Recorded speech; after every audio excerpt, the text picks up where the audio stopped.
നിങ്ങൾക്ക് ഒരു ദിവസം മൊബൈൽ ഫോൺ ഇല്ലാതെ ജീവിക്കാൻ പറ്റുമോ? നിങ്ങൾ നോക്കിക്കഴിഞ്ഞാൽ ശരാശരി നിങ്ങളെല്ലാവരും മൊബൈൽ ഫോൺ എടുത്ത് നോക്കിക്കഴിഞ്ഞാൽ അതിൽ സ്ക്രീൻ ടൈം എമൗണ്ട് നോക്കിക്കഴിഞ്ഞാൽ നിങ്ങളെല്ലാവരും ഞെട്ടിപ്പോകും അല്ലേ?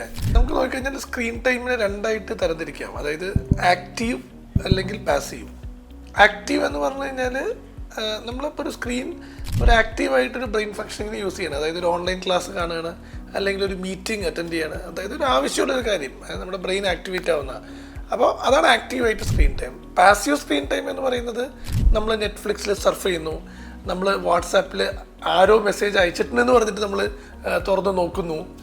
അതുപോലെ തന്നെയാണ് നമ്മൾ അനാവശ്യമായിട്ട് ഗൂഗിളിൽ നമ്മളിങ്ങനെ സെർച്ച് ചെയ്തുകൊണ്ടിരിക്കുന്നു.